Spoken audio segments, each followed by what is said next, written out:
Today we are going to explore electromagnetic fields and eternal life. Here's what's going on. When we receive pictures from Mars, the little rover we send to Mars is really a cell phone powered by a small solar-powered battery. And that cell phone uses a special frequency, of course, not to compete with all the cell phones on Earth, but it sends information all the way to Earth, and we see the beautiful pictures of Mars. The strength of the signal of the rover is, what I'm trying to say, equivalent to a cell phone. And that travels across the whole solar system. That is because every electromagnetic emission, in theory, and in practice, as you can see, travels to infinity. Now, when we have a thought, say, I'm hungry, or I love my wife, that thought also travels to infinity. At first, it travels inside our own brain. There are machines that IBM has that detect thoughts.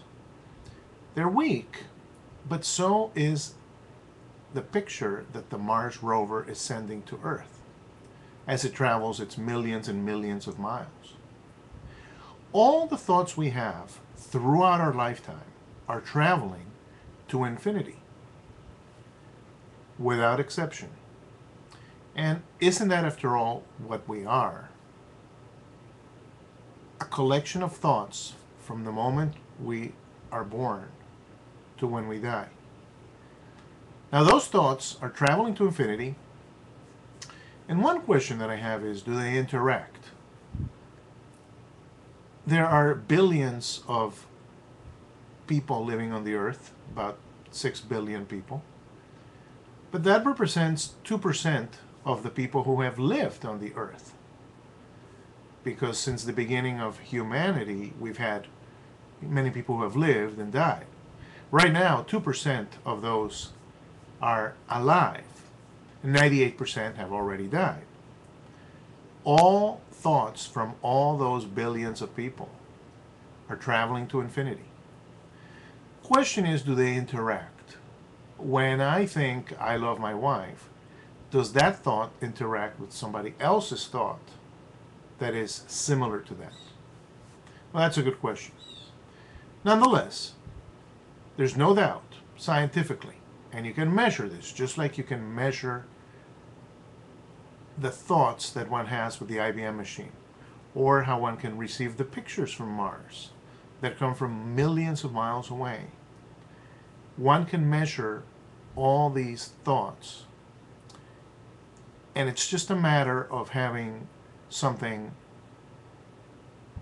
sensitive enough to be able to measure it. But there's no doubt that, especially as technology moves on, that we're going to be able to get better at picking up all these transmissions. Now, I don't know if us humans are going to see it as a practical thing, or whether we're going to relegate it to history. Nonetheless, I find comfort to know that all thoughts that we have are traveling to infinity, perhaps they're interacting, and that when we die, all thoughts keep on traveling to infinity. So in a way, we do live forever. We are eternal.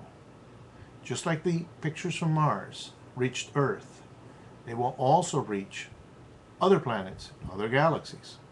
Same with our thoughts. There's no difference whatsoever. And that is comforting.